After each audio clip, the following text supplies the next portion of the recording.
हाँ, एक्सप्लोरेशन जब हम आर्ट की बात करते हैं, जब हम लोग आर्ट को एक्सप्लोर करते हैं, तो हम लोगों ने काफ़ी चर्चाएँ की कि हम लोगों का एक विजुअल लैंग्वेज है और विजुअल लैंग्वेज में हम लोगों ने अपनी सारी बाध्यताओं, सारी सीमाओं को तोड़कर आर्ट का मतलब अब वर्क ऑफ आर्ट है, कोई पेंटिंग, कोई स्कल्पचर या ऐसा कोई बिल्कुल जब हम अभी वर्तमान परिस्थिति की बात कर रहे हैं, तब की बात मैं ये कर रहा हूँ। ये बिल्कुल ऐसा नहीं है कि ऐसा ही होता है, लेकिन अभी जो वर्तमान परिदृश्य है, वर्तमान परिदृश्य में इन सीमाओं को जब हमने तोड़ा तो हम लोग देख रहे हैं कि कलाकार इतना स्वतंत्र हो गया है कि किसी भी चीज को कुछ भी करने के लिए, वर्क ऑफ आर्ट के लिए उसकी पूरी स्वतंत्रता है, चाहे वो कला में हो या नाट्य में हो। नाट्य में भी बहुत सारे एक्सपेरिमेंटेशन आए, इवन काव्य में भी ऐसे हुए। काव्य रचनाओं में पहले बिल्कुल वो हर लाइन का एक, हम लोग जब, आप लोग भी हाई स्कूल 10th में जब पढ़े होंगे तो हमारे टीचर एक छंद बोलते थे और उसके बारे में जो कवि होते थे उसके उसका डिस्क्रिप्शन वो बताते थे, और अगर 4 लोगों से पूछे तो सबका एक ही डिस्क्रिप्शन मिलता था। लेकिन वर्तमान परिदृश्य में जब हम लोग बिल्कुल जिस तरह से हम लोग स्वतंत्र हो गए, स्वतंत्रता के बाद कला के प्रति जो हमारी स्वतंत्रता हो गई, उसके बाद हम लोगों ने इन सारी सीमाओं को तोड़ दिया और वर्क ऑफ आर्ट मतलब वर्क ऑफ आर्ट और एक्सप्रेशन के लिए भी हम लोगों ने इन सीमाओं को उल्लंघन भी किया, इन सीमाओं का अतिक्रमण भी किया। इन सारी चीज़ों को, जो सारी अलग अलग कलाएं थी, उनको जोड़कर भी हम लोगों ने एक अलग विधा शुरू करने का प्रयास किया। और उसी क्रम में हम लोगों ने पिछले 20 दशक, 2 दशक में, पिछले 20 वर्षों में हम लोगों ने बहुत सारे परिवर्तन देखे आर्ट में। और उस परिवर्तन में वीडियो इंस्टॉलेशन हम लोगों ने देखा, बहुत प्रमुखता से इंस्टॉलेशन उभर कर आया। पेंटिंग का की जो अपनी धारणा थी, उस धारणा से भी हम लोगों ने उस धारणा को भी तोड़ने का प्रयास किया। इस तरह से बहुत सारी चीज़ें हुई। इन सबके पीछे जो सबसे महत्वपूर्ण तथ्य है वो है तकनीक। तकनीक का आज जब हम 21वीं शताब्दी में इस दशक की बात करते हैं तो तकनीक आर्ट में बहुत ही महत्वपूर्ण है। जब 3D एनिमेशन हम देखते हैं, 3D फोटोग्राफ्स देखते हैं, 3D मूवीज देखते हैं, वहाँ पर पूरी तरह से तकनीक अब हावी हो गया है।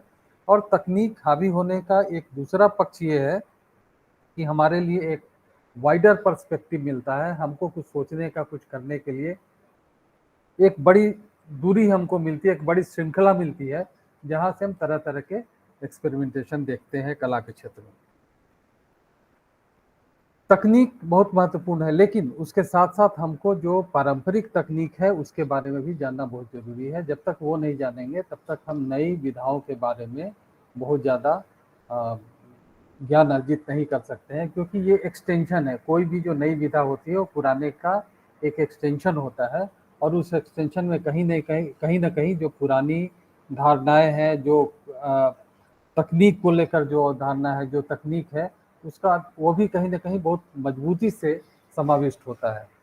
आज जो हम लोग प्रारंभ करेंगे, प्रारंभ हम मूर्तिकला के लिए करेंगे, क्योंकि मूर्तिकला हमारे देश में जो पहला उदाहरण हम लोग को मिलता है वो मूर्तिकला से ही मिलता है। जब कला की बात करते हैं, इंडस वैली की बात करते हैं, तो इंडस वैली सिविलाइजेशन में हमको चित्र नहीं मिलते हैं, हमको 3 डायमेंशनल फॉर्म मिलते हैं। और वहाँ पर उस कार्यकाल में भी बहुत तरह के तकनीक थे, और उन तकनीकों का तकनीक इसलिए जानना जरूरी है कि जब हम रिसर्च करेंगे तो रिसर्च के साथ हमें तकनीक का ज्ञान भी उतना ही आवश्यक होगा, तब हमको मेरे अपने रिसर्च में सुविधा होगी।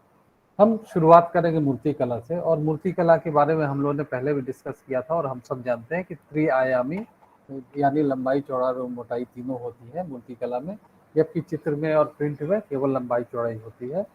एक प्रश्न यहाँ होता है और अक्सर आता है कि फिर एक 3 डायमेंशन के साथ एक यह भी भावना होती है कि हम उसको चारों तरफ से देख सकते हैं, लेकिन रिलीफ में ऐसा नहीं होता है, लेकिन वो 3 डायमेंशन होता है, इसलिए कि उसका एक अपनी मोटाई होती है। जबकि चित्रों में 3 डायमेंशन हम इल्यूजन क्रिएट करते हैं।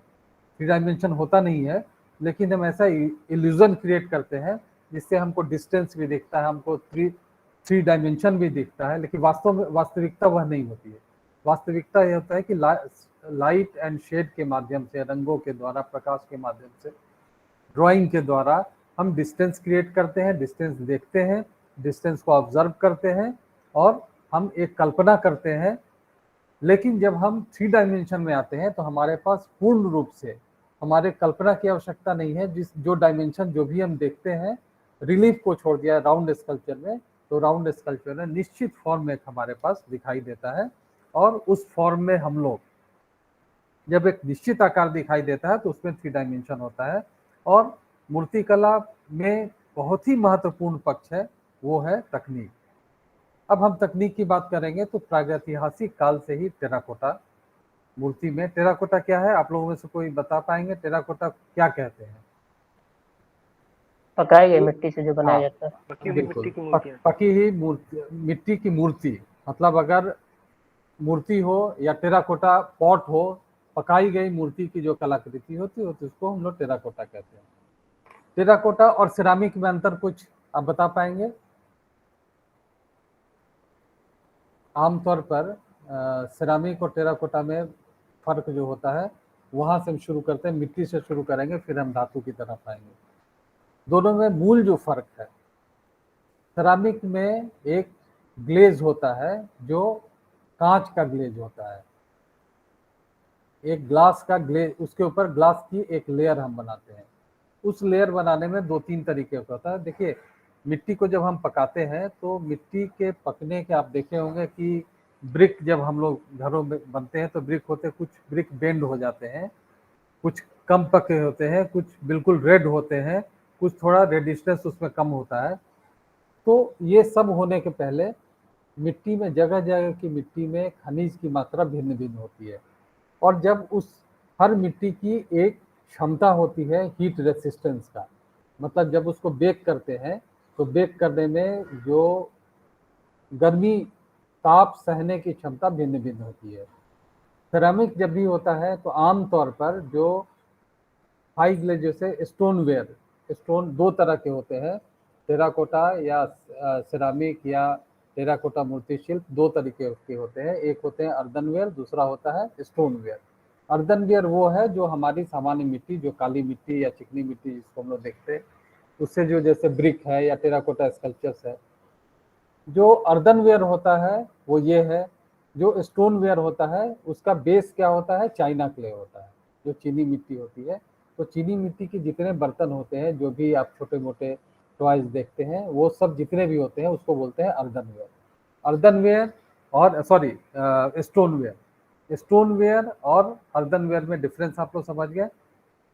अर्दनवेयर वो है जो हमारी लाल मिट्टी जो हम सामान्य रूप से देखते हैं उसमें जो पकाई गई मूर्ति है उसको अर्दनवेयर बोलते हैं। और जो चाइना क्ले से बनी हुई बेसिक, जो जिससे बेस मटेरियल चाइना क्ले होता है, उसको स्टोनवेयर कहते हैं। ये तकनीकी नाम है। जब भी आप रिसर्च में जाएंगे तो कहीं लिखा होगा स्टोनवेयर और अर्दनवेयर। जी, एक मिनट जरा।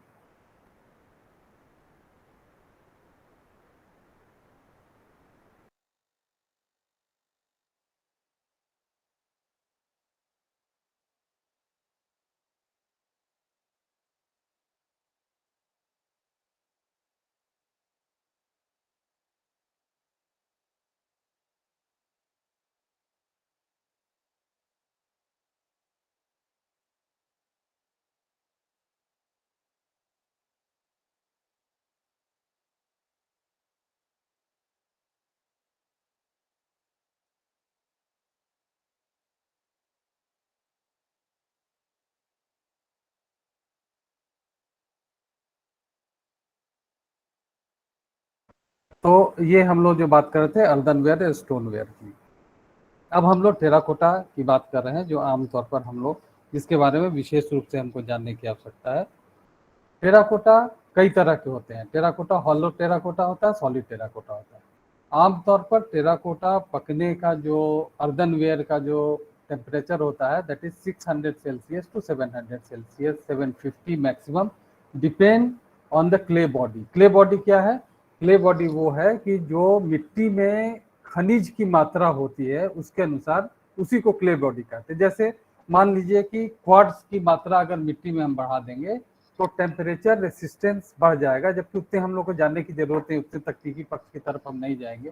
जैसे मिट्टी में अगर क्वार्ट्ज हम बढ़ा देते हैं, कई बार क्या होता है कि हमको ग्लेज चाहिए और वो ग्लेज 700 सेल्सियस पर ही वो ग्लेज बनेगा, मतलब मेल्ट होगा। जो ग्लास मेल्ट होगा सरफेस पर, वो अगर 700 सेल्सियस पर ही हो रहा है, और हमारी मिट्टी का जो आम मिट्टी हमारा अर्दनवेयर है उसका 600 टेम्परेचर है, 550 और 600 सेंटीग्रेड का टेम्परेचर है।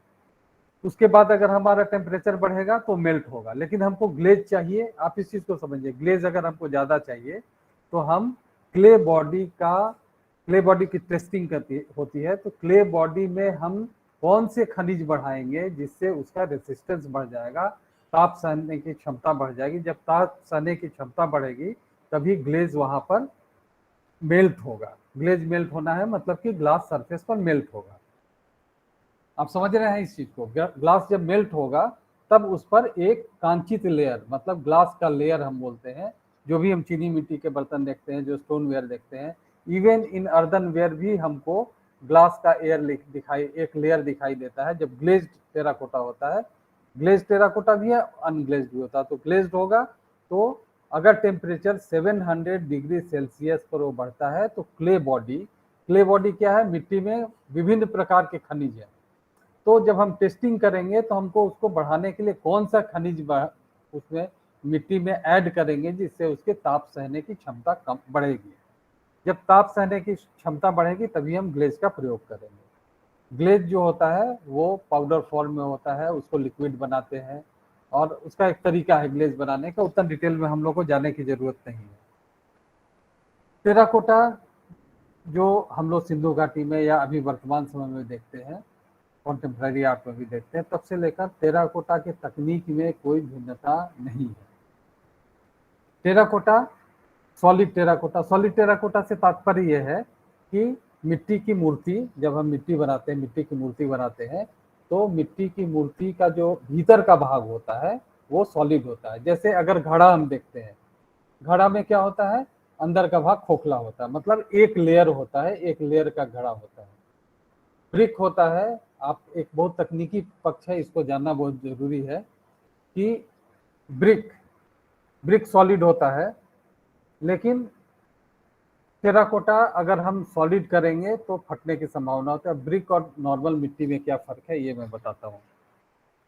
जब टेराकोटा की बेकिंग करते हैं, मतलब मिट्टी की मूर्ति जब बनाते हैं, मेरे ख्याल से आप लोगों ने सबने मिट्टी की मूर्ति देखी होगी, बनाने के बाद जब बेक करते हैं तो आमतौर पर जब हीट आता है तो फट जाता है। जब हीट होने से ज़्यादा टेम्परेचर होता है, मिट्टी अगर आपकी उपयुक्त नहीं है तो, या उसमें कंकड़ पत्थर की मात्रा है तो वो मिट्टी फट जाती है। और उस फटने के कारण, जब मिट्टी फटेगी तो फटने के कारण आपका टेराकोटा नहीं बन पाता है। उसके लिए हम लोग मिट्टी को पोरस बनाते हैं, पोरेसिटी डालते हैं। पोरेसिटी का मतलब ये होता है कि हीट का, जब हीट होता है, जब टेम्परेचर आग के संपर्क में जब आपका स्कल्पचर आता है, आपके टॉयज आते हैं, जब संपर्क में आते हैं तो हीट, आपको पता है कि गर्मी से फैलती है। हम लोगों ने बहुत बेसिक साइंस में पढ़ा हुआ है सब लोगों का, कि गर्मी पाकर हीट फैलता है। तो फटने का मुख्य कारण है कि जो अंदर एयर पॉकेट्स बन जाते हैं।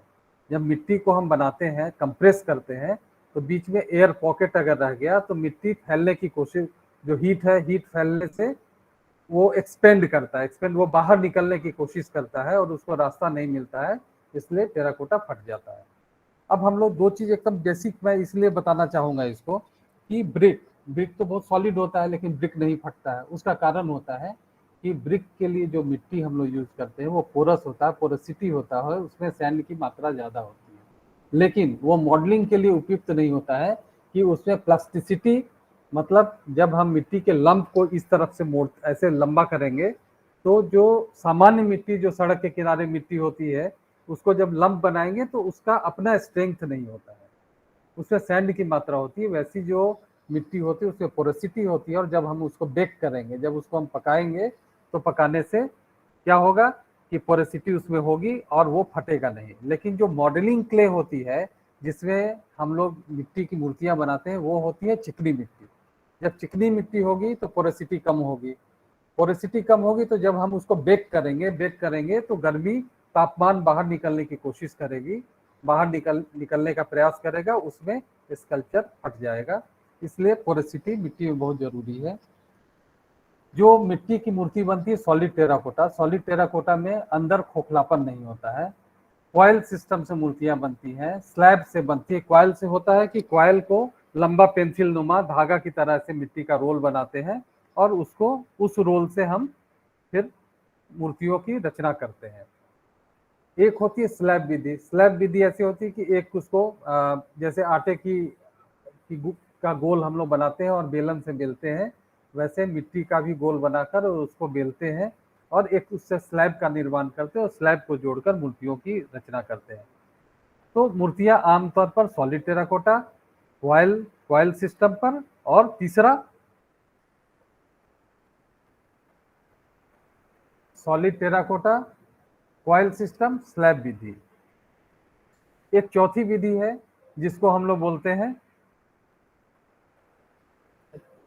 चौथी विधि है जो वो विधि है जिसमें हम स्लिप से, स्लिप का मतलब आप लोगों को नहीं पता होगा। स्लिप होता है कि मिट्टी का घोल, मिट्टी के घोल को जब हम किसी प्लास्टर ऑफ पेरिस या किसी पोरस मटेरियल में डालेंगे तो पानी एब्जॉर्ब हो जाएगा और एक शिल्ट बचेगा, एक लेयर बचेगी, और उस लेयर से भी मूर्तियां बनती हैं। आमतौर पर मोल्ड से जो मूर्तियां बनाते हैं उसमें स्लिप का प्रयोग करते हैं, यानी कि मिट्टी का घोल का प्रयोग करते हैं। उस घोल को मोल्ड में डालते हैं और उस तरह से मूर्तियों की रचना होती है। टेराकोटा की हम लोग ने बात की। टेराकोटा में सॉलिड टेराकोटा, कॉयल विधि से, स्लैब विधि से और स्लिप से, स्लिप कास्टिंग जिसको बोलते हैं, ये विधियां हैं जो कि वर्तमान समय में भी और पौराणिक काल से ये विधियां चलती आई हैं। उसके साथ साथ बहुत सारे तकनीक जुड़े हैं, जैसे प्रोडक्शन के बहुत सारे एलिमेंट जुड़े हैं, मशीनीकरण बहुत सारे हुआ, लेकिन मुख्य रूप से ये टेराकोटा के लिए ये जो 4 तकनीकी पक्ष है वो बहुत महत्वपूर्ण है। और जब भी हम लोग प्रागैतिहासिक कला के बारे में या उसके बाद के कला में, यहाँ तक कि समकालीन कला के बारे में बात करेंगे तो तकनीक बहुत महत्वपूर्ण है। और मूर्तियों में जब तकनीक का इतना महत्वपूर्ण समाविष्ट इतना महत्वपूर्ण होता है कि तकनीक के माध्यम से बहुत कुछ हम क्रिएट कर सकते हैं, और अगर तकनीक की जानकारी हमको नहीं है तो हमारे क्रिएशन में एक बाध्यता बन जाती है और वो बाध्यता हम अंत तक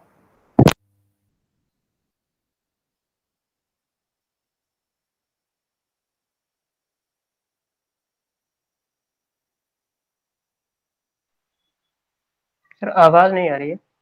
सर आवाज नहीं आ रही। आ गई अब।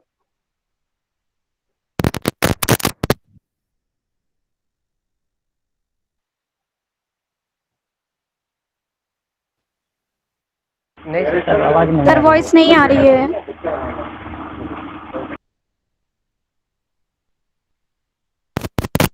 नहीं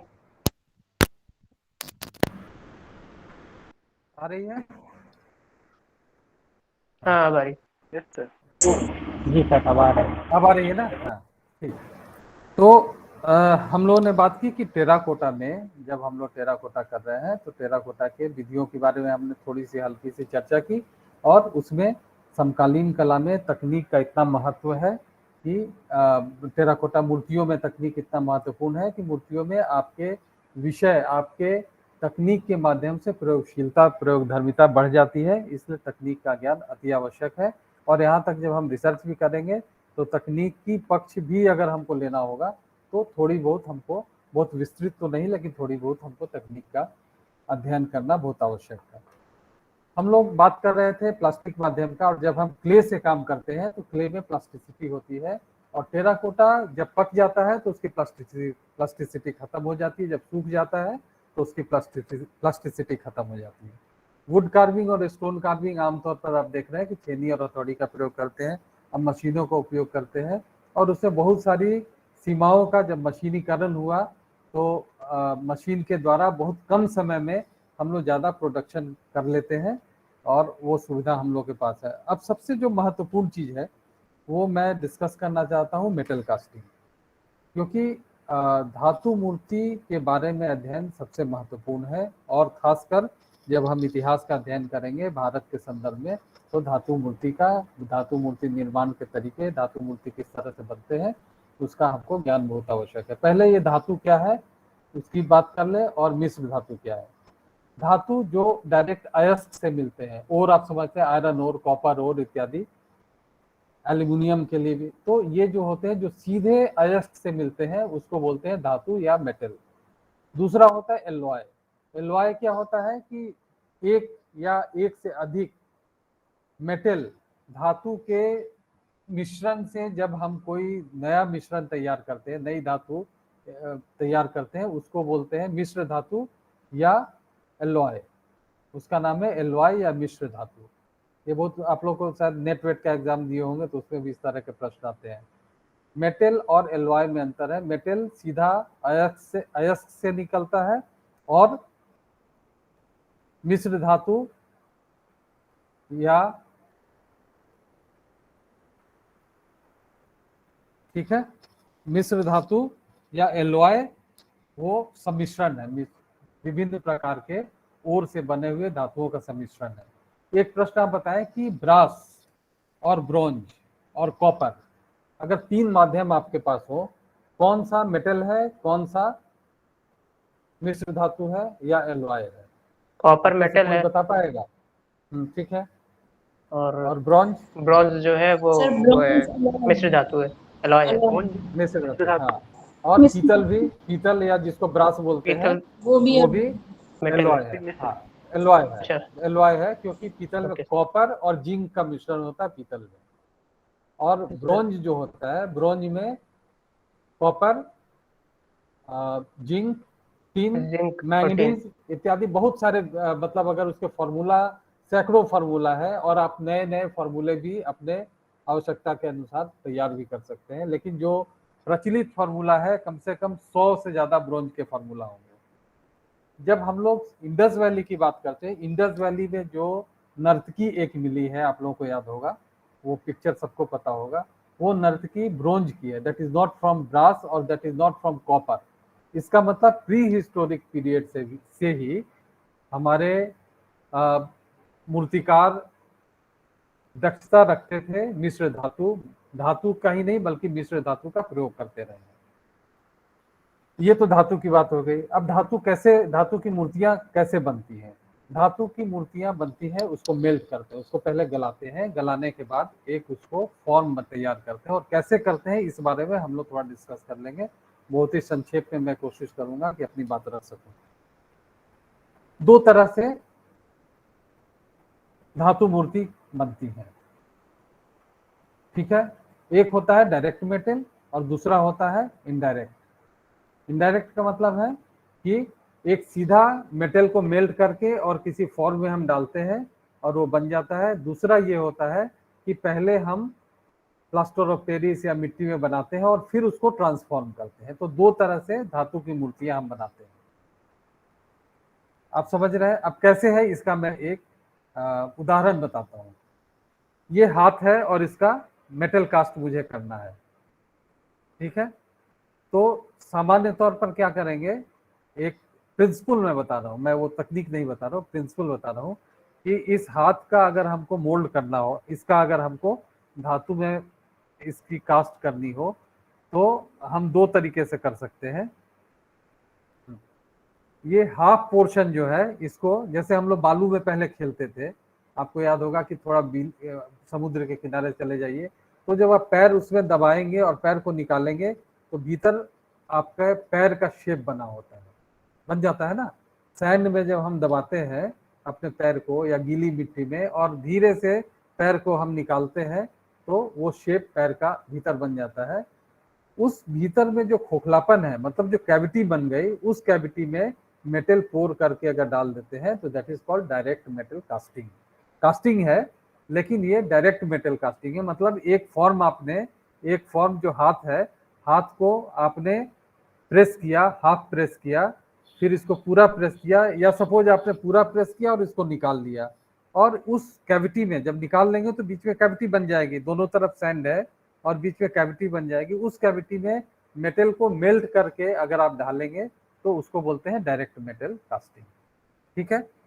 डायरेक्ट मेटल कास्टिंग के उदाहरण बहुत ही कम हमारे बर्तन जो बने हैं, इंडस वैली हो या उसके बाद, या बर्तन आज भी जो बन रहे हैं, वो डायरेक्ट मेटल कास्टिंग के तरीके से उसी फॉर्मूला पर बनते हैं कि उसको प्रेस करते हैं, एक मोल्ड होता है। सपोज ये मोबाइल है, मोबाइल को हमने प्रेस किया प्रेस किया तो उसके लिए दो भाग में, ये पूरा प्रेस करेंगे तो ऊपर का भाग नहीं आएगा, आधा प्रेस करेंगे, फिर ऊपर का एक दूसरा बॉक्स होगा, प्रेस करेंगे, फिर इसको निकाल देंगे, निकालने के बाद मोबाइल को निकाल देंगे, तो बीच में जो कैविटी बनेगी उसमें हम पोर करते हैं। यही बर्तन बनाने का भी तरीका है। और जितने भी इंडस वैली में बर्तन बने हैं या और भी जगह बर्तन बने, जो वर्तमान में भी बर्तन बन रहे हैं, उसमें डायरेक्ट मेटल कास्टिंग का प्रयोग करते हैं। लेकिन जब हम, आप लोगों ने नाम सुना होगा lost wax casting, Indus valley में जो स्कल्पचर या बाद में भारत में, दक्षिण भारत में सर्वाधिक मेटल की मूर्तियां बनी हैं, वो सारी लॉस्ट वैक्स कास्टिंग है। लॉस्ट वैक्स कास्टिंग का मतलब है कि वैक्स का मतलब आपको पता है मोम, लॉस्ट का मतलब है क्षय, क्षय मतलब समाप्त करके, ठीक है। लॉस्ट वैक्स कास्टिंग, मोम को समाप्त करके जो मूर्तियां बनती है वो बोलते हैं लॉस्ट वैक्स कास्टिंग। अब लॉस्ट वैक्स कास्टिंग के लिए इसका मतलब है कि मूर्तियां पहले मोम में बनाई जाती हैं। लॉस्ट वैक्स तो तभी होगा, जितनी भी मूर्तियां हैं पहले वो वैक्स में बनाई जाते हैं। और प्राचीन काल से ही जो मधुमक्खी का जो छत्ता होता है उसका, उससे मोम जो बनता है उसको बोलते हैं बी वैक्स, ठीक है। उस वैक्स का प्रयोग हमारे यहाँ बहुत ही प्राचीन काल से होता रहा है। उस मोम का प्रयोग करने के लिए करके, और उसको किस तरह से हम बाहर करते हैं और बाहर करके वहां पर मेटल पोर करते हैं, उस पर थोड़ी सी चर्चा हम बहुत संक्षेप में, यद्यपि आप लोग मूर्तिकला के विद्यार्थी नहीं है, लेकिन रिसर्च के लिए कुछ बहुत आवश्यक बेसिक चीजें जानने की आवश्यकता है जो मैं उसको बताना चाहूंगा। मूर्तियों की रचना मोम में की जाती है। मोम में कितने तरह से कर सकते हैं कि हम डायरेक्ट मोम को इस तरह से मोम को लिए, और मोम को तो पता है कि उसमें प्लास्टिसिटी होती है, थोड़ी हल्की गर्म कर दे। देखिए मोम दो तरह का होता है, एक पैराफिन वैक्स, पैराफिन जिसको हम लोग आमतौर पर जो कैंडल बनता है उसमें मॉडलिंग की कैपेसिटी नहीं होती, ब्रिटल होता है और उसमें प्लास्टिसिटी नहीं होती है, तो हमेशा उसी मोम का प्रयोग करते हैं जिसमें प्लास्टिसिटी हो। जो दक्षिण भारत में जितनी मूर्तियां बनी हैं वो सब लॉस्ट वैक्स प्रोसेस से बनी है। यहाँ तक कि सिंधु घाटी में भी हमारे जो मूर्तिकार थे आज से इतने पहले, उन लोगों को भी इस विधि से मूर्ति बनाने का ज्ञान था, और उसके बारे में संक्षेप में हम बात करना चाहेंगे। दो तरीके से ये लॉस्ट वैक्स मूर्तियां बनती हैं। एक तो सीधा हम मोम से मॉडलिंग करते हैं। अब जब मोम से मॉडलिंग करेंगे, सीधे तरह से मॉडलिंग करेंगे, तो एक आकार की अपनी लिमिटेशन होगी, क्योंकि मोम का अपना स्ट्रेंथ होगा। मोम से आप 6 फीट की मूर्ति अगर बनाएंगे तो उसके लिए फिर आपको आर्मेचर की आवश्यकता पड़ेगी। आर्मेचर क्या है? आर्मेचर वही है जो शरीर में हड्डी काम करती है। मतलब अगर इससे हड्डी निकाल दिया जाए इस हाथ से तो ये मांस का एक टुकड़ा रहेगा। ये पूरा शेप बनता है हड्डी से। आर्मेचर क्या है? आर्मेचर उसको सॉलिडिटी देता है, उसको फॉर्म देने में। जिस तरह से बोन काम करता है उसी तरह से जब भी हम कोई मूर्ति बनाएंगे, अगर बड़े आकार की मूर्ति बनाएंगे तो आर्मेचर का उपयोग करेंगे। आर्मेचर मटेरियल को स्ट्रेंथनिंग देने के लिए, जैसे हम लोग छत ढलाई देखते हैं तो लोहे का रॉड देते हैं, लोहे का रॉड देते हैं, वो क्या करता है? रीइंफोर्समेंट का काम करता है, वो उसको शक्ति प्रदान करता है। सीमेंट की अपनी क्षमता है, लेकिन उस क्षमता को एक स्वरूप देने के लिए लोहे का जो कॉम्बिनेशन होता है, लोहा स्ट्रेंथनिंग का काम करता है।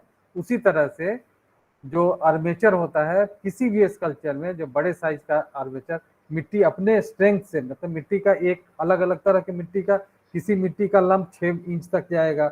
आप खूब कल्पना करके देखिए, अगर मिट्टी आप लोगों ने छुआ भी होगा तो कोई 3 इंच से गोल भी करेंगे, उसको रखेंगे तो वो फैल जाएगा।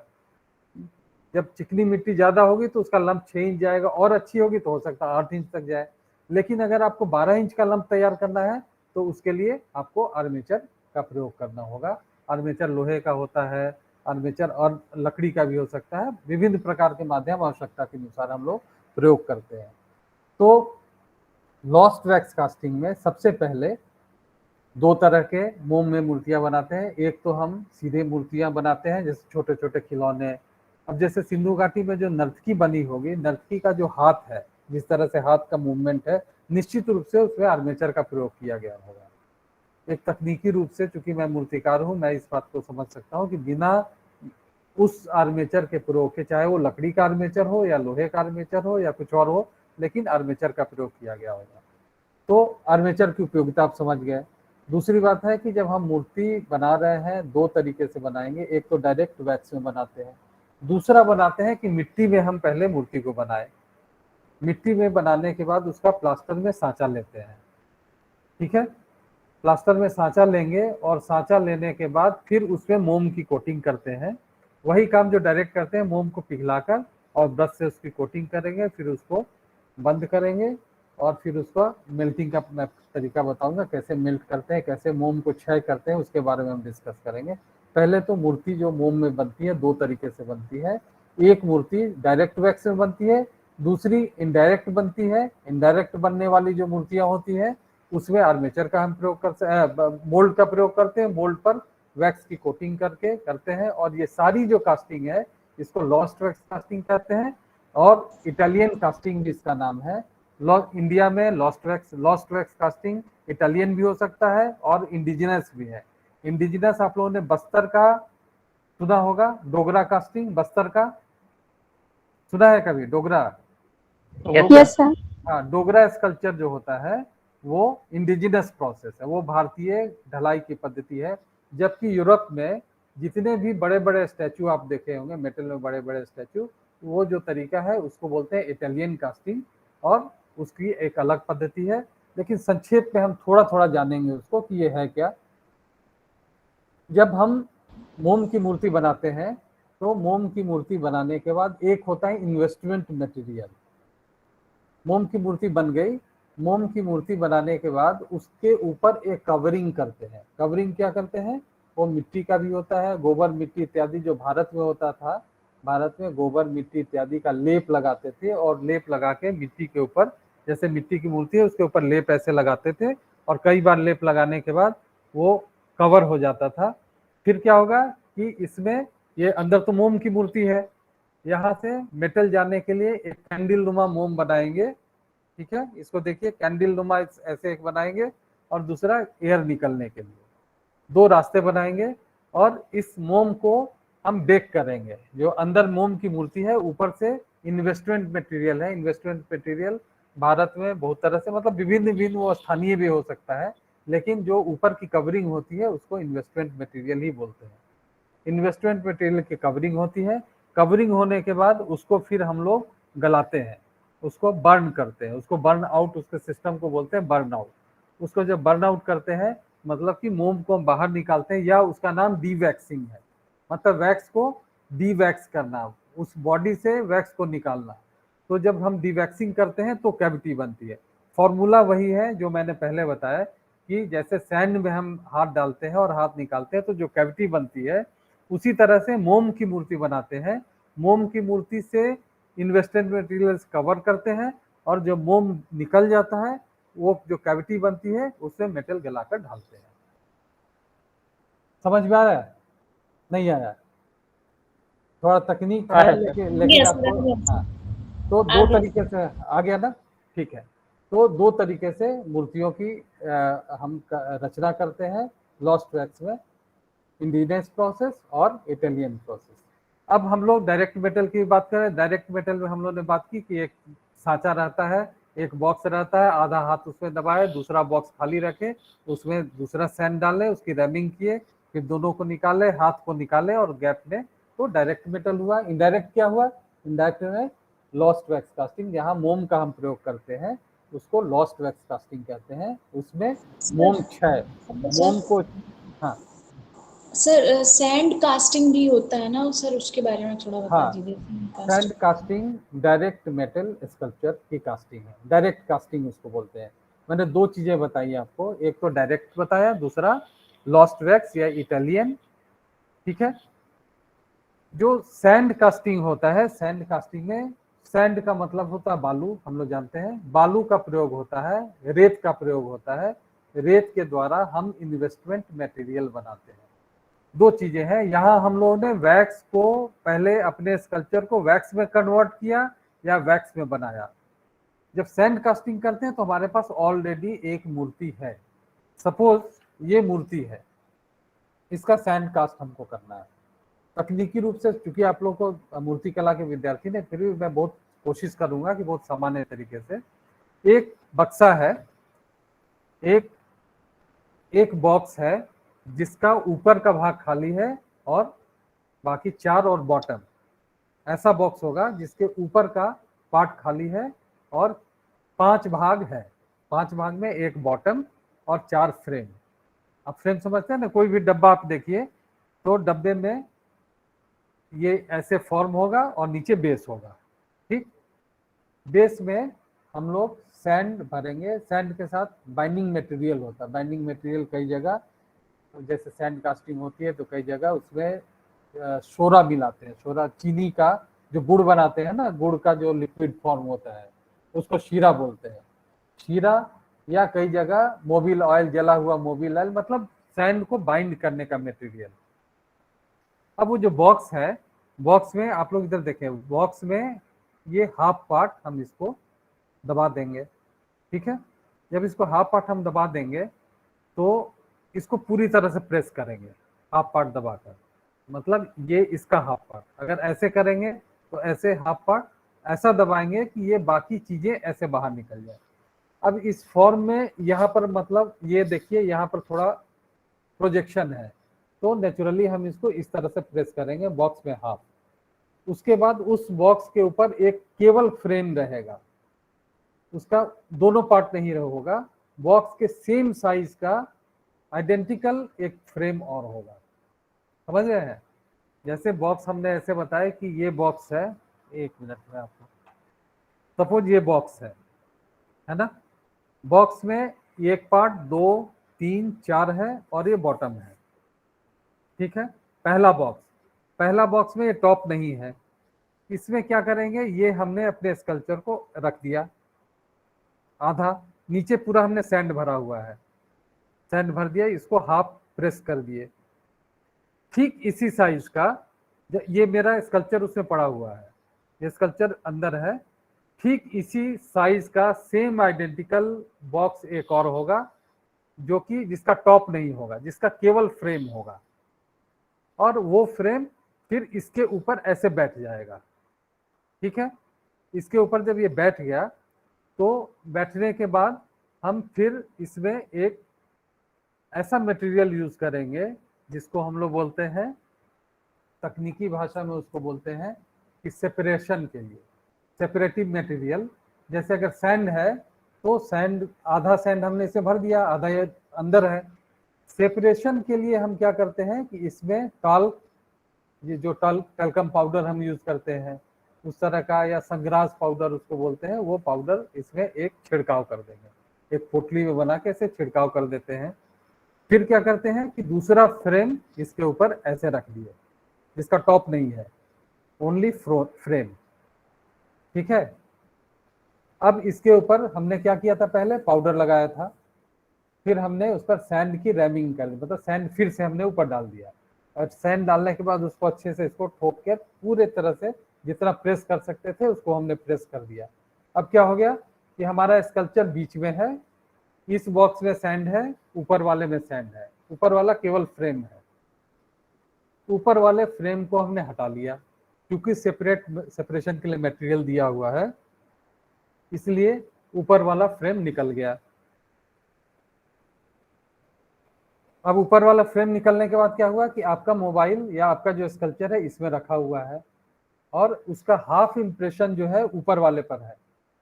जिस फ्रेम को हमने हटाया है हाफ इम्प्रेशन ऊपर वाले में है, और नीचे वाला जो फ्रेम है अभी आपका मोबाइल रखा हुआ है। अब हम इस मोबाइल को, ये अंदर पड़ा हुआ है, इसको मैंने बाहर निकाल दिया, ठीक है।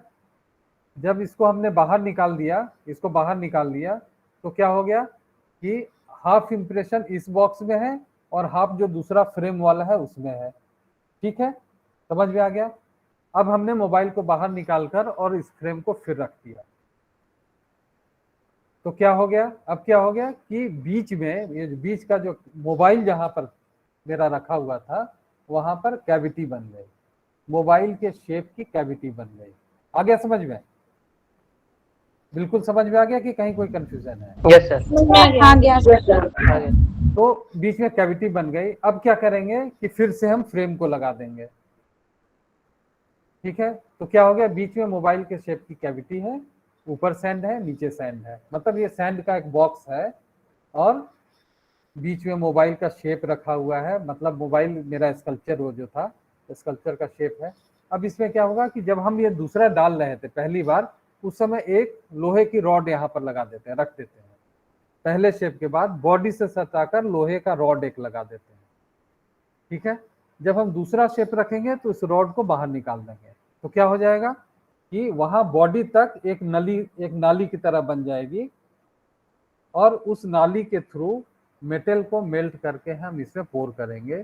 तो जिस शेप का मेरा स्कल्पचर है उस शेप का एक कैविटी बन गई और मेटल जब हम मेल्ट करके उसमें डालेंगे तो स्कल्पचर हमारा रेडी हो जाएगा। फिर हम इसको दोनों शेप को ऐसे हटाएंगे और स्कल्पचर निकल जाएगा। ये सैंड कास्टिंग का प्रोसेस है। समझ में आ गई? यस सर, यस सर, बिल्कुल। उसी तरह से लॉस्ट वैक्स में जब हम बात कर रहे थे तो लॉस्ट वैक्स में क्या होता है कि लॉस्ट वैक्स में यही पद्धति, प्रिंसिपल वही है, कैविटी बनाना। ठीक है, हमने कैविटी बनाया और लिक्विड मेटल को लिक्विड करके उसमें पोर कर दिया और जब मेटल ठंडा होगा तो फिर सॉलिड फॉर्म में आएगा, वो हमारा स्कल्पचर बन जाता है। वैसे ही जब लॉस्ट वैक्स में हम काम करते हैं तो लॉस्ट वैक्स में क्या होता है, या इटालियन प्रोसेस में या जो हम लोग बी वैक्स के थ्रू जो हम लोग काम करते हैं उसमें क्या होता है कि स्कल्पचर को हमने चाहे तो डायरेक्ट वैक्स में बनाया या किसी अन्य माध्यम में बनी हुई मूर्ति का सांचा निकलकर उसको वैक्स में कन्वर्ट किया।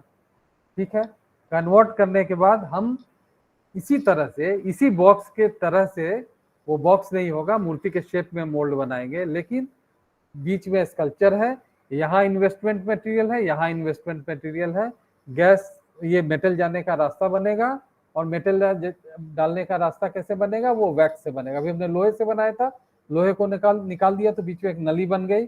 तब हम क्या करेंगे लॉस्ट वैक्स में कि मोम की एक नली बनाएंगे, मोम उसमें कैंडल नुमा एक लगा देंगे और एक गैस निकलने का रास्ता बनाएंगे। अब देखिए सैंड कास्टिंग में क्या होता है, जैसे मैंने टेराकोटा में कहा कि टेराकोटा में पोरेसिटी, जो मिट्टी होती है टेराकोटा की, उसमें पोरेसिटी होनी चाहिए। इसका मतलब है कि जब हम गर्म करते हैं, जब हीट पाता है तो जो अंदर अगर एयर पॉकेट्स हैं, एयर निकलने की कोशिश करता है तब हमारा स्कल्पचर टूटता है।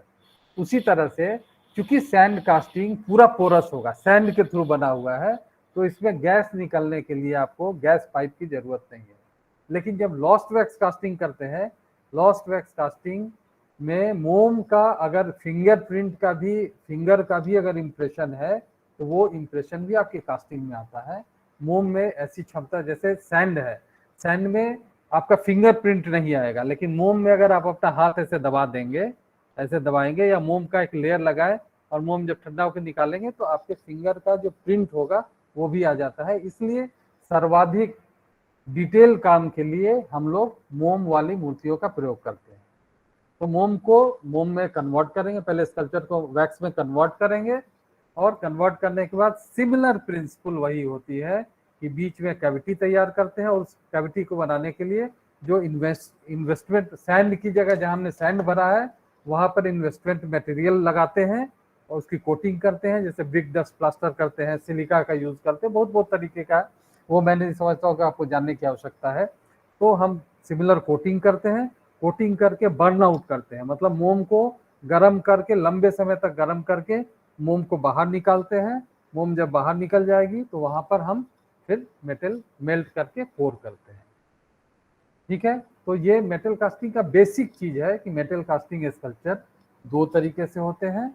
एक डायरेक्ट मेटल स्कल्पचर जहां हम स्कल्पचर को सीधा प्रेस करके बनाते हैं, दूसरा लॉस्ट वैक्स कास्टिंग या इटालियन कास्टिंग जिसमें हम मूर्ति को वैक्स में कन्वर्ट करके और फिर उसकी कास्टिंग करते हैं। कास्टिंग का सिमिलर प्रोसेस है कि जहां मूर्ति की जगह है उस पर कैविटी बनाते हैं, मेटल को मेल्ट करते हैं और मेल्ट करके हम पोर करते हैं। इस तरह से हमारी मूर्ति तैयार होती है। Sir sand casting direct casting में आएगा क्या? हाँ, सैंड कास्टिंग डायरेक्ट कास्टिंग में आएगा क्योंकि स्कल्पचर को सीधा हम प्रेस कर रहे हैं। और इटालियन सर स्टील के बर्तन उसी से बनाते हैं सैंड कास्टिंग से? हाँ, सैंड कास्टिंग से जितने भी बर्तन, स्टील के बर्तन, एल्युमिनियम के बर्तन या पीतल के बर्तन जितने भी होते हैं वो सब सैंड कास्टिंग प्रोसेस से बनते हैं। वो प्रेस करके बनते हैं पार्ट में, जैसे ये गोल ऐसे आकार है तो हाफ पहले बनेगा, हाफ करेंगे, बाद में फिर ज्वाइंट करते हैं। तो पूरा एक कास्टिंग नहीं होगा, 2-3 पीसेज में उसको ज्वाइंट करते हैं। ठीक है, इस तरह से हमारा स्कल्पचर। तो हम लोगों ने क्या किया, टेराकोटा की बात की। सेरामिक क्या होता है, कांचित टेराकोटा, मतलब glazed terracotta is called ceramic. Terracotta या सेरामिक दो तरह का होता है, अर्दनवेयर एंड स्टोनवेयर।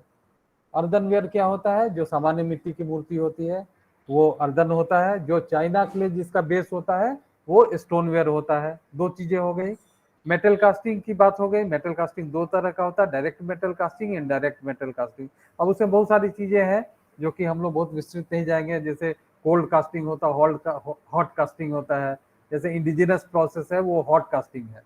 हॉट कास्टिंग में होता है कि मोल्ड आपका रेड हॉट होता है और वहां पर मेटल पोर करते हैं। तो उससे क्या होता है कि जब रेड हॉट होता है तो एयर सर्कुलेशन पूरे बॉडी में होता है।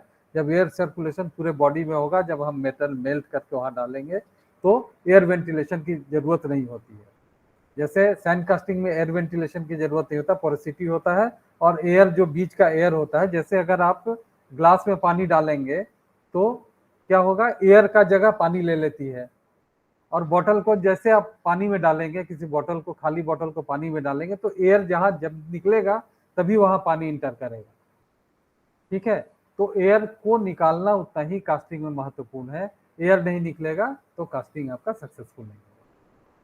ठीक है, अब हम लोग बात कर रहे हैं स्कल्पचर के इस पार्ट की बात की। स्टोन और वुड में आपको जानने की जरूरत है। हमने पहले भी डिस्कस किया था कि स्टोन और वुड, स्टोन का अपना आकार है, वुड का अपना आकार है।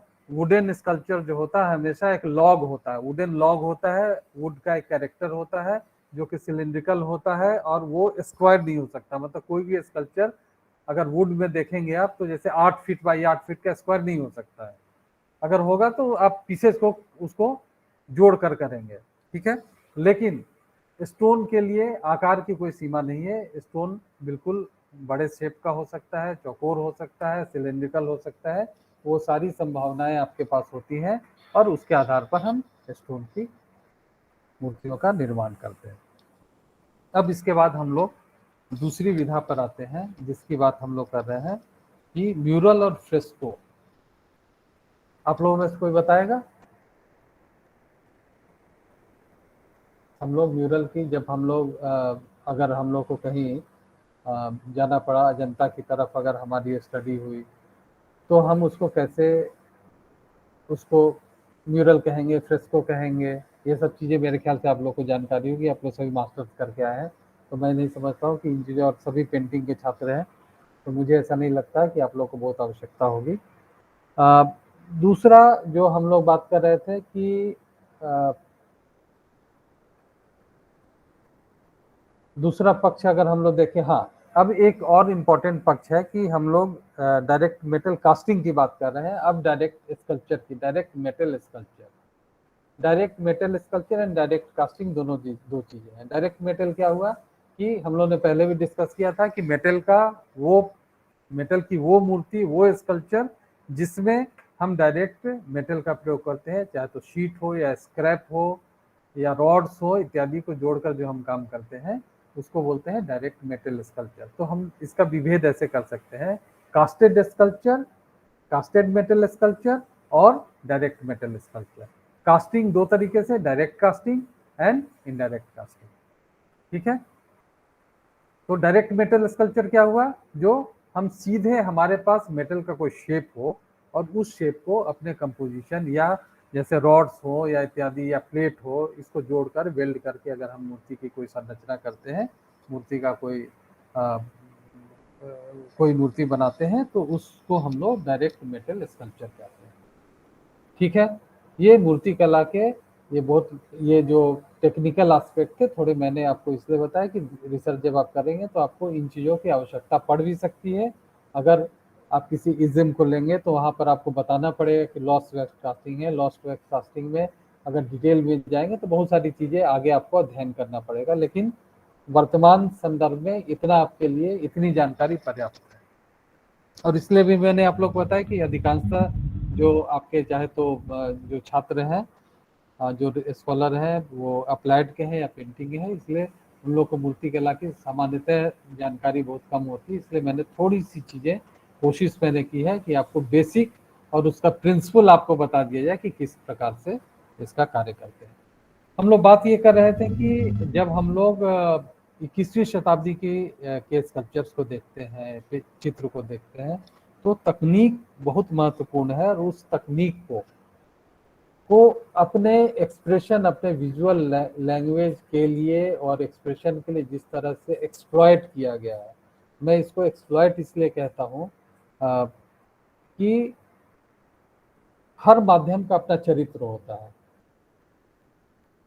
स्टोन का अपना चरित्र है। क्या चरित्र है? स्टोन का एक वॉल्यूम है, उसका एक वेट होता है और एक उसकी क्षमता। जैसे एक पॉइंट पर आप एक बड़े स्कल्पचर को, स्टोन स्कल्पचर को नहीं रख सकते हैं, उसके लिए एक बेस चाहिए। तो क्या होता है, स्टोन का कैरेक्टर है।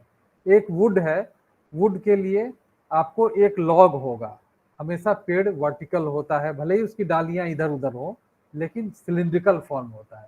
लेकिन जब हम स्क्वायर स्कल्पचर वुड में बनाएंगे तो क्या होगा, हम एक्सप्लॉइट कर रहे हैं, मीडियम का एक्सप्लॉइटेशन कर रहे हैं। ये वर्ड है, तकनीकी वर्ड भी इसका है कि मीडियम को हम कैसे उसकी जो अपनी चारित्रिक गुण है उसके विपरीत हम काम कर रहे हैं। इसको हम लोग कई बार तकनीकी भाषा में एंटी मीडियम वर्क भी बोलते हैं। मतलब माध्यम के विपरीत, माध्यम के चरित्र के विपरीत कार्य करने को एंटी मीडियम बोलते हैं। एंटी मीडियम है कि हर माध्यम का अपना एक चरित्र है। जैसे वाटर कलर का अपना चरित्र है। वाटर कलर में ट्रांसपेरेंसी, हमको पता है कि वाटर कलर ट्रांसपेरेंट होना चाहिए, एक उसका चारित्रिक गुण है। लेकिन वाटर कलर को अगर ओपेक की तरह काम हम करेंगे तो उसके कैरेक्टर का, हम उस कैरेक्टर को हम एक्सप्लॉइट कर रहे हैं। या कोई ओपेक कलर का हम प्रयोग अगर वाटर ट्रांसपेरेंसी के द्वारा करेंगे तो हम उसके जो मूल चरित्र है उसके विपरीत हम काम कर रहे हैं। तो उसको एक्सप्लॉइटेशन ऑफ मीडियम बोल सकते हैं या फिर हम उसको एंटी मीडियम बोल सकते हैं। अब एक दूसरी बहुत महत्वपूर्ण चीज है जिसको हमको तकनीकी ढंग से समझना चाहिए और एक रिसर्च स्कॉलर को समझना चाहिए। हम आज बात करते हैं कि माध्यम का अपना चरित्र होता है, लेकिन जब हम बोरोक और रोकोकर के स्कल्पचर को देखते हैं, आपको याद होगा ना, हम लोगों ने बात की कि एक एक फिंगर स्टोन के स्कल्पचर में एक एक अगर उंगलियां अलग अलग होंगी तो क्या वो माध्यम का अनुरूप है कि माध्यम के विपरीत है? मैं समझता हूं कि माध्यम के विपरीत है, क्योंकि स्टोन की अपनी जो कैरेक्टर है वो है सॉलिडिटी। वो सॉलिड माध्यम है, मास है, उसके साथ उसके साथ क्या है, एक वॉल्यूम है, उसके साथ एक वेट है, तो उसका एक अपना चरित्र है। वो ऐसा क्यों होता है? लेकिन अगर हम इसको एक्सप्लॉइट कर रहे हैं, अगर हम एक स्टोन में ये पांचों उंगलियां अलग अलग और इस गैप को बना रहे हैं, तो इसका मतलब है कि माध्यम के विपरीत कार्य हुआ है वर्तमान संदर्भ में। लेकिन अगर हम ग्रीको रोमन स्कल्पचर की तरफ जाएंगे तो ग्रीको रोमन स्कल्पचर में माध्यम का पूरी तरह से पूरा एक्सप्लॉइटेशन किया गया है। मतलब माध्यम में ये एक्सप्लॉइटेशन दो तरीके से हो सकता है। चाहे तो आपका कमांड इन द मटेरियल में कमांड आपका हो, आपको कार्य करने की क्षमता आपकी ऐसी हो कि आप कुछ भी कर सकते हैं। एक तो ये हो सकता है, आपकी दक्षता इतनी हो कि आप उस मीडियम का आप पूरी तरह से एक्सप्लॉइट कर पा रहे हैं। लेकिन आज के संदर्भ में इसको देखा जाए तो वो माध्यम के विपरीत है। दूसरी बात कि जब हम इस तरह की बातें करते हैं, जब हम आर्ट में इस तरह के एक्सप्रेशंस की बात करते हैं, तरह तरह के विभिन्न प्रकार के एक्सप्रेशंस हम देख रहे हैं, तो इस पूरी घटनाक्रम में आप 21वीं शताब्दी के बाद 21वीं शताब्दी के प्रारंभ से यदि हम लोग देखें तो हम लोगों ने मीडियम का एक्सप्लॉइटेशन सर्वाधिक देखा है और नए माध्यमों को आर्ट में किस तरह से प्रयोग किए हैं और नई दृश्य भाषा का, नए एक्सप्रेशन का एक तरीका निकाला गया है। और उस तरीका में जो एक प्रादुर्भाव जिस तरह से हुआ है नए मीडियम्स का और एक्सप्लॉइटेशन जिस तरह से हम लोगों ने नए मीडियम्स का किया है, निश्चित रूप से इस पूरी प्रक्रिया में कहीं ना कहीं हमारा टेक्निकल स्किल और तकनीकी दक्षता बहुत महत्वपूर्ण सिद्ध हुई है। और उस दक्षता के आधार पर ही हम लोगों ने हमारा माइंडसेट या हम लोगों ने उतनी चीजें सोचने के लिए अपने को मानसिक रूप से तैयार किया है। और जब तक हम मानसिक रूप से तैयार तब होंगे जब तकनीकी दक्षता हमारे पास हो। जैसे अगर हमको एक पेंटिंग में हाथ बनाना हो और अगर हाथ का ड्राइंग हमको नहीं आएगा तो निश्चित रूप से हम फिर अपनी कल्पना में उन चीजों को नहीं लाएंगे।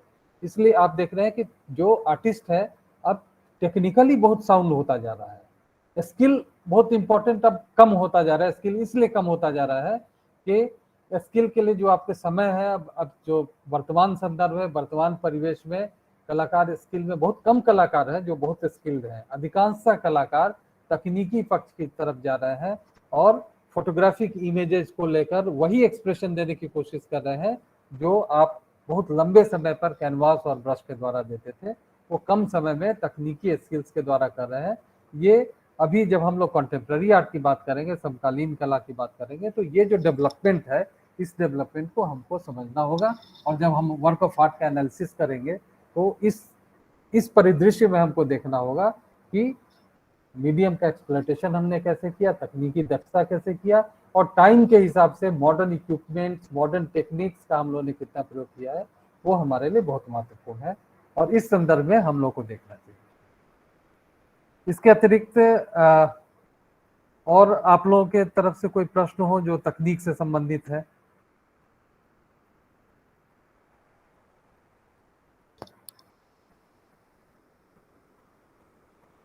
सर पीवी जानकी राम के जो वर्क है वो डायरेक्ट मेटल स्कल्पचर के अंतर्गत आएंगे ना?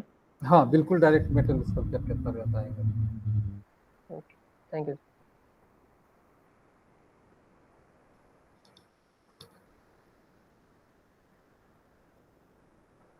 हम लोग थोड़ा सा अगर वर्क ऑफ ये हेलो सर। हाँ हाँ बताएं सर, हम लोग को टेक्निक में क्या क्या पढ़ना है सर? ये जितना आपने बताया उतना ही पढ़ना है या और भी कुछ पढ़ना देखिए, है? टेक्निक के बारे में हम मूर्तियों की टेक्निक की आज हमने बात की, कि मूर्ति के बारे में बात की। और फिर जब हम वर्क ऑफ आर्ट में, कंटेम्प्रेरी आर्ट में डिफरेंट काइंड ऑफ एक्सप्रेशन की जो हम बात करते हैं, तो इंस्टॉलेशन की बात हम करते हैं, वीडियो इंस्टॉलेशन की बात करते हैं, जब हम बात करते हैं ऑडियो विजुअल लाइट्स का प्रयोग हम देखते हैं, तो इत्यादि इत्यादि इतनी चीज़ें जब हुई है तो हमको उस परिदृश्य से भी कला को अंडरस्टैंड करने की ज़रूरत है।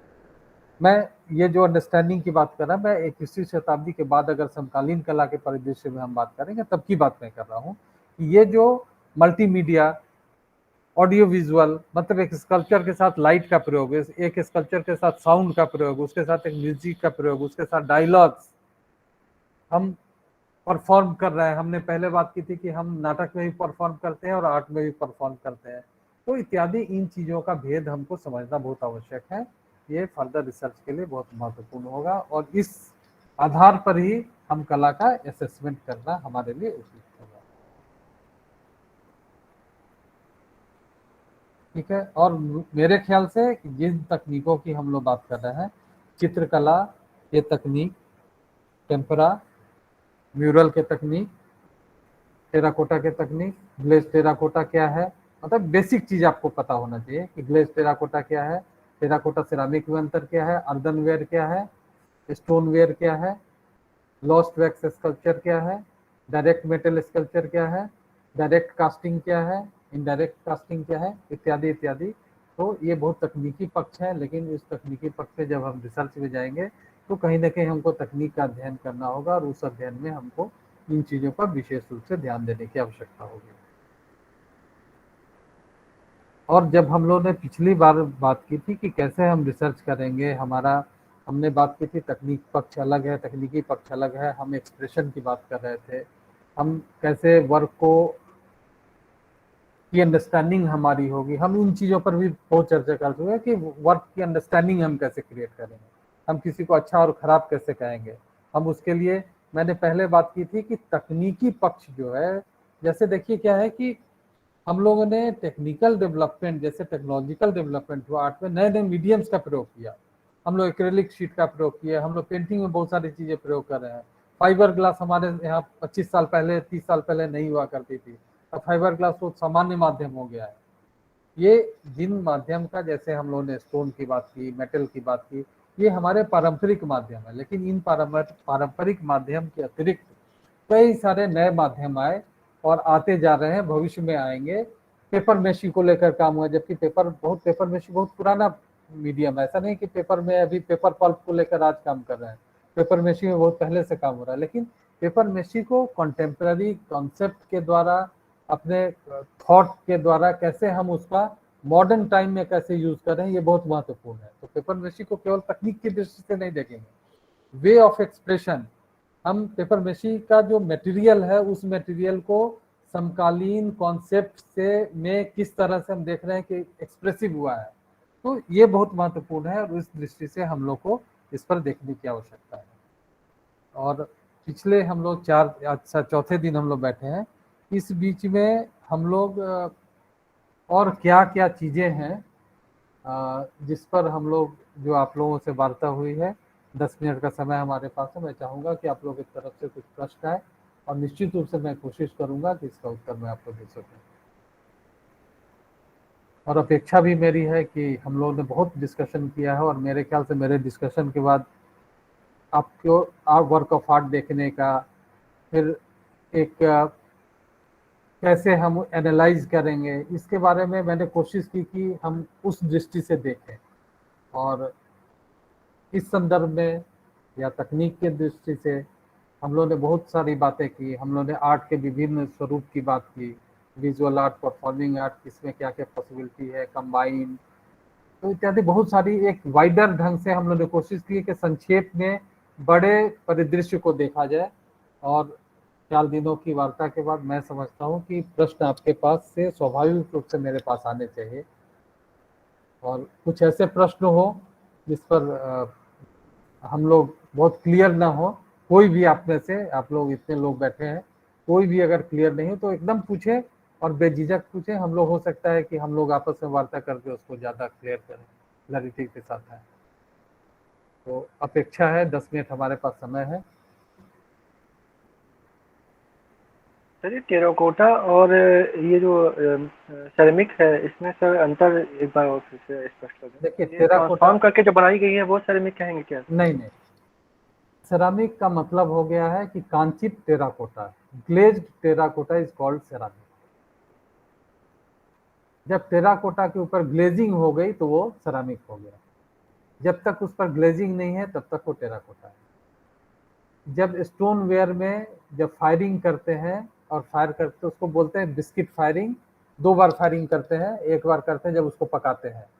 अर्धन स्टोन वेयर को हम 2 बार, एक बार पकाते हैं, उसको बोलते हैं बिस्किट फायरिंग, ठीक है। टेराकोटा को भी पकाते हैं, उसको बोलते हैं बिस्किट फायरिंग, जो अर्धनवेयर से होता है। और वो फायरिंग के बाद हम उस पर ग्लेज चढ़ाते हैं और फिर हम उसको फायर करते हैं दोबारा, उसको बोलते हैं ग्लेज फायरिंग। मतलब ग्लेज के लिए अलग फायरिंग करते हैं। लेकिन हम इतना जरूर ध्यान रखते हैं कि जो ग्लेज जिस टेम्परेचर पर मेल्ट होगा, जब बॉडी के साथ मेल्ट होगा, वो क्ले बॉडी का टेम्परेचर मेरा पहले से तय होना चाहिए, नहीं तो डिशेप्ट हो जाएगा। 600 डिग्री सेंटीग्रेड का अगर अर्धनवेयर का है तो हमारा ग्लेज भी 600 में मेल्ट होने की कैपेसिटी का होगा, वही ग्लेज हम यूज करेंगे। तो टेराकोटा क्या है? टेराकोटा पकाई गई मूर्ति है, पकाई गई मिट्टी की मूर्ति है। और जब बिस्किट, इसको बोलते हैं बिस्किट फायरिंग, जब पकाते हैं उसको बिस्किट फायरिंग बोलते हैं। और जब पकाकर उसको ग्लेज चढ़ा के जब फिर दोबारा बेक करते हैं तो उसको ग्लेज फायरिंग बोलते हैं। तो एकदम क्लियर है कि टेराकोटा पकाई गई मूर्ति है, और कांचित टेराकोटा इज कॉल्ड, मतलब ग्लेज्ड टेराकोटा जिस पर कांच का लेयर हो, दैट इज कॉल्ड सेरामिक। ठीक है, और कोई प्रश्न? सर वो पोर्सिलीन एक वर्ड है, पोर्सिलीन, उसी को हाँ। चीनी मिट्टी भी बोलते हैं सर। नहीं, पोर्सिलीन में क्या होता है, पोर्सिलीन चीनी मिट्टी नहीं, उसमें बोन का प्रयोग भी होता है। पोर्सिलीन का मटेरियल जो होता है, चीनी मिट्टी मतलब उसका बेस में चाइना क्ले भी होता है, लेकिन पोर्सिलीन में बोन भी, कैल्शियम जो होता है वो भी उसका प्रयोग करता है। उसका मटेरियल अलग है, पोर्सिलीन अलग है और अर्धन ये स्टोन वेयर अलग है। सर एक क्वेश्चन है सर, नेट में क्वेश्चन पूछा गया था बर, सर उसको बताया गया था वो एक धातु है। सर थोड़ा इसके बारे में थोड़ा एक्सप्लेन कर दीजिए। कौन सा? सर बर क्या है? बर सर, BURR। जी सर। बर क्या है, मेटल है, क्या है? मैंने सर उसमें जानता। जी ग्राफिक आर्ट में यूज होता है ग्राफिक में ड्राई एक पॉइंट, क्वेश्चन है। हम्म, ड्राई पॉइंट में यूज होता है। तो उसका अंग्रेजी कुछ और होगा, हिंदी में सर वो बी क्या? यू हिंदी में सर तो बर ही है, इंग्लिश में भी पी यू डबल आर ही है। I can explain sir. Hmm, sir hmm, burr जो होता है वो सर ड्राई पॉइंट में यूज होता है, जो डायमंड फ्रेंड, नीडल का यूज करते हैं हम्म, उसमें मेटल के ऊपर, और जो मेटल से जो भी ड्राइंग करते हैं तो उसमें साइड साइड से, दोनों साइड से वो मतलब ड्राई पॉइंट में जब मेटल से डायमंड नीडल इंग्रेविंग, से स्केचिंग करते इंग्रेव हैं, करते हैं, हाँ हाँ। इंग्रेव करते हैं, तो उस पे एक ड्राइंग बन जाती है, जो तो उसके साइड साइड पे दो ऐसे, जैसे हाँ हाँ खेत में कुदाल चलाते हैं तो जैसे हाँ, तो साइड दोनों साइड में तरफ है, बन जाता हाँ, दोनों तरफ निकलता है, हाँ। है, उसी को सर बर बर करते हैं, उसी का इफेक्ट लेते हैं सर, ड्राई पॉइंट में बर का इफेक्ट लेते हैं, तो वो जो साइड साइड में जैसे कुदाल चलाते हैं तो मिट्टी हाँ के हाँ, साइड, बिल्कुल बिल्कुल, जो साइड में एक्स्ट्रा निकलता है, जैसे मेटल को अगर इंग्रेव करेंगे तो दोनों साइड में डेफिनेटली बाहर निकलेगा। अच्छा, चलिए, ये मुझे भी अच्छी जानकारी मिली। गुड। और कोई प्रश्न? कैलाश जी, जी सर। आप कुछ पूछना चाह रहे हैं? सर यही बताना चाह रहे थे, जो बर जो है सर, हाँ एक तरफ की सर एक तरफ की उसको हम छीलन की तरफ से बोल सकते हैं। जैसे सर जो बर होती है हाँ, साइड साइड में निकलती है सर, उसको हम किनारे कर देते हैं सर। जो किनारे करते हैं सर उसी को हम बर बोलते हैं। नहीं, इन्होंने बताया एकदम वो बिल्कुल सही एक्सप्रेस कर दिया था। हाँ, जी सर, जी सर, हाँ और कोई सर वही अन्य? था। हाँ, कोई दूसरा प्रश्न? प्रवीण जी, आप 3 दिनों से बहुत मौन है, कुछ आप भी बोलिए। अनम्यूट कर लीजिए। सर क्वेश्चन तो सर कोई नहीं है जो समझ में आ रहा नहीं नहीं है। चलिए, नहीं, अच्छा है। और कभी भी आप लोग को आवश्यकता हो तो आप लोग हमको फ़ोन कर सकते हैं अपने रिसर्च में, टॉपिक के संबंध में, तो जो भी मुझे मैं आपकी सहायता कर सकूंगा ज़रूर करूंगा। ठीक है, मेरे लायक कोई भी अगर टॉपिक से रिलेटेड, या अ, मैं मैं खुद पीएचडी नहीं किया हूँ, मैं डॉक्टर नहीं हूँ अ, लेकिन मैं बहुत 32 साल से मैं पढ़ा रहा हूँ। मेरे टाइम में पीएचडी नहीं था, मैंने कई सारे पीएचडी कराए, लेकिन मैं स्वयं पीएचडी नहीं हूँ। तो अ, और मैं प्रैक्टिसिंग आर्टिस्ट हूँ। मैंने जितनी बातें आप लोगों को बताई, हो सकता है इसमें जो अन्य विद्वत्गण होंगे शायद इससे अलग उनका मत हो सकता है, लेकिन मैं प्रैक्टिसिंग आर्टिस्ट हूँ, और पिछले 32-35 साल से लगभग 40 साल आप कहिए, 1965 में 1985 में पहली बार मैंने नेशनल एग्जीबिशन में मेरा एग्जिबिट हुआ था, when I was in BFA third year. तो तब से मैं नेशनल सीन पर काम कर रहा हूँ, इंटरनेशनली भी मैंने बहुत काम किया। मैंने कई जापान में, टोक्यो में मैं विजिटिंग प्रोफेसर रहा हूँ, मुसाशिनो आर्ट यूनिवर्सिटी, जापान की वन ऑफ द बिगेस्ट, मतलब वर्ल्ड की वन ऑफ द बिगेस्ट, तो वहाँ मैं विजिटिंग प्रोफेसर भी रहा हूँ। तो भारत के लिए मैंने कई देशों में भी काम किया है। तो जो भी मैंने काम किया, जो भी आपसे बातें की, मैं बिल्कुल प्रैक्टिकल एक्सपीरियंस और अपने सोच के अनुसार मैंने बात की। और आपके और भी बहुत सारे विद्वत जन आएंगे अभी, तो उनका मतभेद हो सकता है, लेकिन मेरे इस पूरे जो 4 दिन हम लोग ने बात की, मेरा पूरा फोकस ये था कि वर्क ऑफ आर्ट को केवल हम जो किताबी शास्त्रीय ढंग है उससे ना देखकर हम अपनी मौलिक दृष्टि से जरूर देखें। और इसीलिए मैं इन बातों पर एक प्रैक्टिसिंग आर्टिस्ट की तरह मैंने इस बात की चर्चा की, मतलब एज आर्टिस्ट, नॉट एज, मैं लेक्चर नहीं देता हूँ और इसीलिए मैं बहुत फ्लुएंट भी नहीं हूँ, लेकिन uh, मेरी आदत भी नहीं है, हम लोग प्रैक्टिकल काम करने वाले लोग हैं, लेकिन मैंने फिर भी कोशिश की कि जो भी मुझे आता है या जो भी मेरा थॉट प्रोसेस है, मैं जो स्वयं काम करता हूँ, तो किस तरह से मैं अपने काम को देखता हूँ, या मैं आपके काम को जो एस्टिमेट करता हूँ, आपके काम को मैं एनालाइज करूँगा, उसका क्या तरीका होगा। तो उस दृष्टि से मैंने इतनी सारी बातें की, और मैं आशा करता हूँ कि आप जब रिसर्चर के रूप में काम करेंगे तो शायद मैंने जो कहा उस दृष्टि से भी आप देखें।